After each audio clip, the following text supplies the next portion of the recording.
thanks for agreeing to speak to me this morning. The first thing I wanted to talk to you about was the local NHS's involvement in the national Time to Change campaign. Well, the Time to Change campaign, which is funded very heavily through lottery funding, is aiming to increase public awareness of the prevalence of mental health problems in the general population, and to promote sort of anti-stigma and anti-discrimination against people who have got mental health issues. Locally, we're very much in support of the national campaign, and we're interested in drawing our local population awareness to the same issues.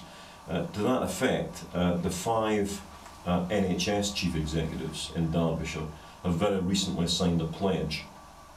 And that pledge, recognising that the NHS is the biggest single employer in Derbyshire, is to recognise the extent to which mental health problems can affect our workforce, and put in place supportive mechanisms that reduce things like time lost through sickness absence in relation to mental health problems, but also demystify a little bit the extent to which mental health problems affect people.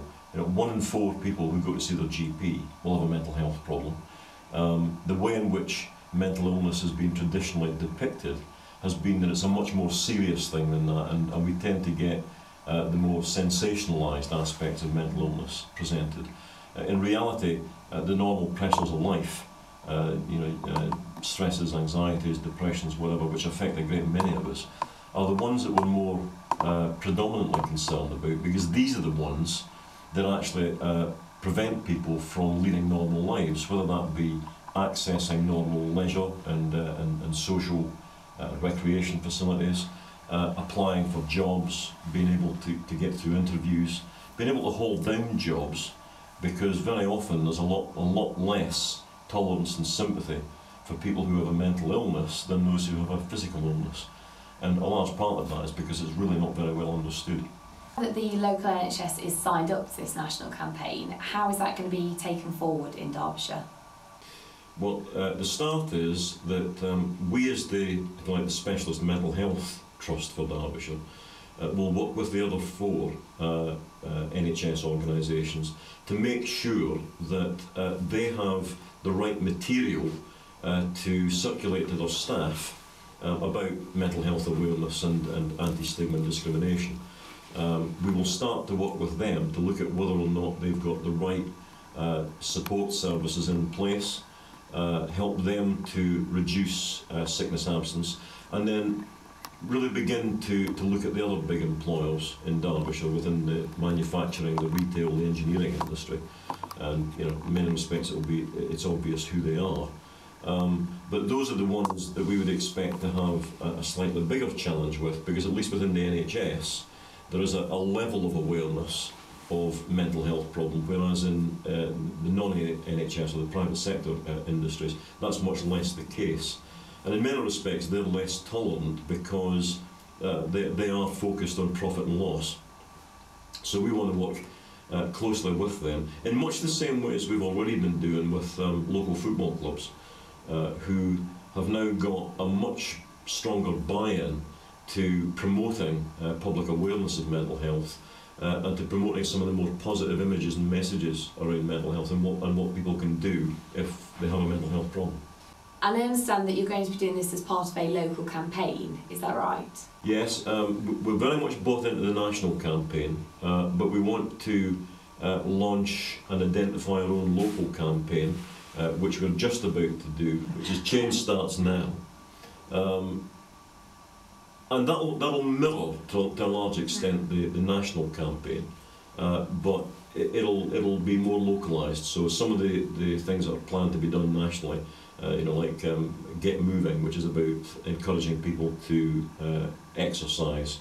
We've got a local 10k run taking place within the next few weeks. We will use World Mental Health Day, which is around the 10th of October, as a major opportunity to get publicity material out and about.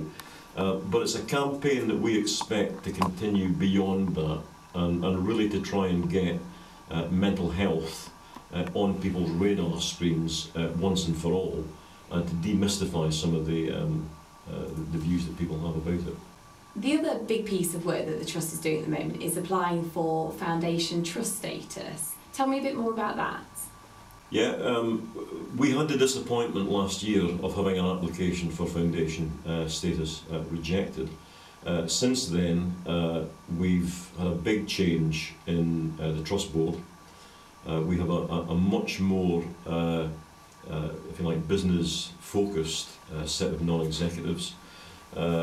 The rationale for wanting to become a foundation trust is still as it was, which is about developing our relationship with local people, encouraging people to both become members of the organisation and also put themselves forward as governors in a way that helps us to work more closely with local people to identify the areas we need to develop services in, prioritise that, and then as a foundation trust use some of the financial freedoms that go with that to both develop surpluses and invest those in a very prioritised way in how we develop those services.